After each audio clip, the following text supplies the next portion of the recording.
एक और वैकेंसी निकल के आ चुकी है जो कि निकली है केंद्र सरकार की तरफ से। यह केंद्र सरकार की जॉब है, गवर्नमेंट ऑफ इंडिया। जैसा कि आप देख सकते हैं सामने ही दिख रहा है आपको, गवर्नमेंट ऑफ इंडिया।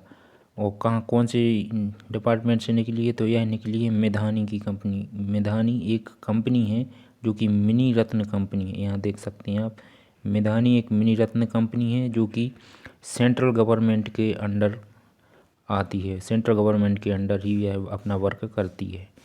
देखते हैं कौन कौन सी वैकेंसी हैं। ये उसका फुल फॉर्म है मिश्र धातु निगम लिमिटेड। मेधानी का जो मेधानी है वह शॉर्ट फॉर्म है, इसका फुल नेम है मेधानी Dhatu Nigam limited, government of India enterprise.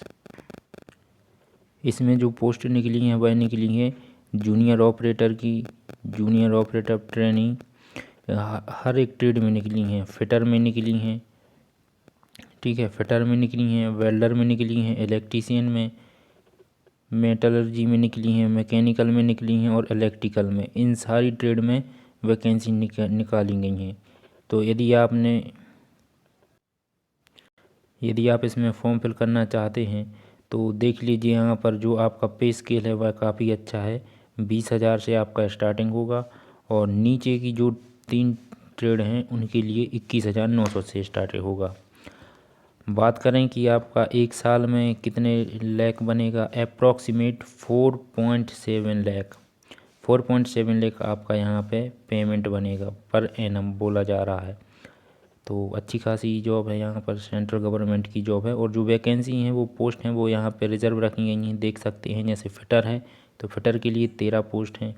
अब 13 पोस्ट हैं फिटर के लिए, लेकिन उसके भी अंदर रिजर्वेशन रहता है क्योंकि सेंट्रल गवर्नमेंट की जॉब है। आप पूरे भारत में कहीं से भी हों, आपको सेंट्रल गवर्नमेंट की जॉब में फ़ायदा मिलता है। यानी कि SC ST OBC और जनरल सभी के लिए सीट काउंट होती हैं। देखिए जनरल वालों के लिए ज़्यादा प्रॉफिट है, यहाँ पर 6 सीटें रिजर्व रखी गई हैं और एक अलग से EWS के लिए है, OBC के लिए 3 है, SC के लिए 2, ST के लिए 1।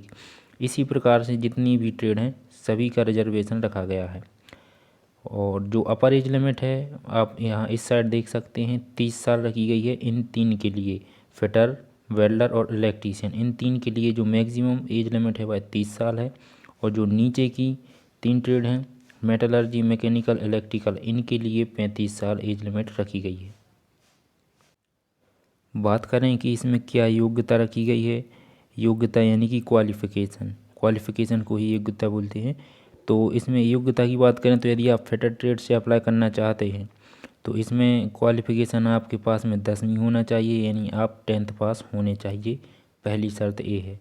और दूसरी शर्त यहाँ पर ये है कि आपने ITI की रखी हो जिस ट्रेड से आप अप्लाई करना चाहते हैं। जैसे कोई बंदा वेल्डर ट्रेड में अप्लाई करना चाहता है तो पहली बात तो उसने 10वीं पास की हो, ठीक है, और दूसरा उसने ITI की हो। और तीसरी जो शर्त यहाँ पे इन लोगों ने रखी है, यानी कि एक प्रकार से योग्यता मांगी गई है, वह है NAC। अब मैं आपको बताता हूँ कि ये NAC क्या है, ठीक है। देखिए पहले तो आप 10वीं पास हों, फिर उसके बाद आप ITI उसी ट्रेड से किए हों जिस ट्रेड में अप्लाई करना चाहते हैं, और तीसरा NAC का मतलब होता है नेशनल अप्रेंटिसशिप सर्टिफिकेट। यानी जो भी अप्रेंटिसशिप निकलती है ना, आपने देखा होगा, पढ़ा होगा कहीं कि अप्रेंटिसशिप के फॉर्म भरे जा रहे हैं, इस कंपनी से अप्रेंटिस हो रही, उस कंपनी से अप्रेंटिस हो रही है। तो आपने कहीं से भी 1 साल की अप्रेंटिस की रखी है तो आप इसमें फॉर्म फिल कर सकते हैं। एक बार और बता देता हूँ कि जैसे इलेक्ट्रीशियन है, ठीक है, जैसे इलेक्ट्रीशियन है, यदि कोई इलेक्ट्रीशियन में अप्लाई करना चाहता है तो उसके पास पहली बात तो 10th पास होना चाहिए, वो ठीक है। दूसरी बात उसने ITI की रखी हो, कौन सी ट्रेड में, इलेक्ट्रीशियन में। और तीसरी बात उसके पास में NAC का सर्टिफिकेट हो, यानी कि 1 साल की उसने कहीं से अप्रेंटिसशिप की रखी हो। NAC का फुल फॉर्म मैंने बता ही दिया है, नेशनल अप्रेंटिसशिप सर्टिफिकेट होता है। जब आप 1 साल की अप्रेंटिसशिप करते हैं यह सर्टिफिकेट तभी आपको दिया जाता है, तो वह यहाँ पे अपलोड होगा।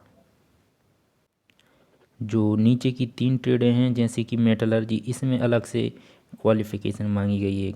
Diploma in metallurgy engineering with 60%, यदि आपने डिप्लोमा किया है, ठीक है, जैसे कोई पॉलीटेक्निक से डिप्लोमा करता है, तो यदि आपने डिप्लोमा किया है उसी ट्रेड में, जैसे मेटलर्जी में आप अप्लाई करना चाहते हैं तो आपने डिप्लोमा किया होना चाहिए और उस डिप्लोमा में कम से कम आपके 60% मार्क होना चाहिए।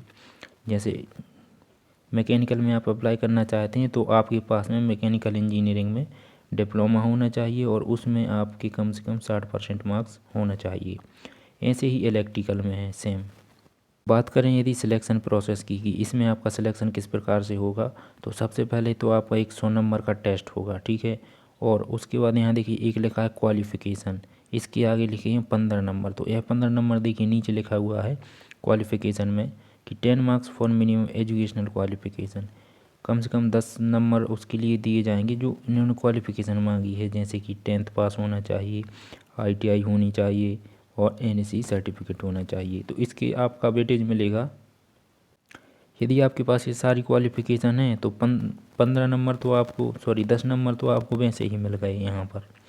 और जो नेक्स्ट 15 होंगे तो वो किसके लिए दिए जाएंगे, कोई एडिशनल क्वालिफ़िकेशन है आपके पास में रिलेवेंट एडिशनल क्वालिफ़िकेशन सब्जेक्ट, तो उसके और 15 मार्क्स रहेंगे। तो बहुत अच्छी बात है यदि आपने कोई डिप्लोमा किया हो वगैरह वगैरह। और इसके बाद एक आपका ट्रेड टेस्ट होगा, उसमें कोई नंबर नहीं होंगे, बस उसमें आपको फेल या पास होना पड़ेगा। और इस सभी के बाद आपका रिटन टेस्ट होने के बाद आपको शॉर्ट लिस्टेड किया जाएगा और आपको वहाँ पर बुलाया जाएगा डॉक्यूमेंट वेरिफिकेशन के लिए। इसमें जो कई लोग बहुत कंफ्यूज होते हैं कि सर उम्र किस डेट पर मानी जाएगी, तो उम्र जो है इन लोगों ने कहा है कि जो भी आपकी उम्र है, आप 18 साल के हैं या नहीं, 21 साल के हैं या नहीं, 35 साल के हैं या नहीं, और जो भी आपकी क्वालिफ़िकेशन है वो सब काउंट होंगे आपके 18/10/2023 को। और इसकी जो लास्ट डेट है एप्लीकेशन की वह है 1/11/2023 और यह 18/10/2023 से स्टार्ट हो चुके हैं। बात करें कि आप इसमें अप्लाई कैसे करेंगे, तो यह इसकी ऑफिशियल वेबसाइट है, यहाँ देखिए। तो आपको इस वेबसाइट को विजिट करना है और इसकी करियर सेक्शन में जाना है और ई रिक्रूटमेंट में जाना है सेक्शन में। और उसके बाद आपके पास एक विंडो ओपन होगी, उसमें रजिस्ट्रेशन एंड लॉगिन का ऑप्शन आएगा। तो सबसे पहले आपको रजिस्ट्रेशन करना पड़ेगा और उसके बाद लॉगिन करके आप वहाँ से फॉर्म फिल कर सकते हैं। तो ये तो थी जो मैंने आपको बताई केंद्र सरकार की जॉब जो कि निकल के आई थी मिधानी कंपनी की तरफ से। टोटल गवर्नमेंट जॉब है और आपकी जो स्टार्टिंग सैलरी है वह 21,000 प्लस ही होने वाली। 21,000 तो आपको सैलरी मिलेगी और उसके अलावा आपको और भी इंसेंटिव मिलेंगे, जैसे कि हो सकता है हाउस रेंट अलाउंस दे दें और HRA वगैरह सब कुछ रहेगा आपको, सब सुविधा। तो मिलते हैं नेक्स्ट वीडियो में नेक्स्ट अपडेट के साथ।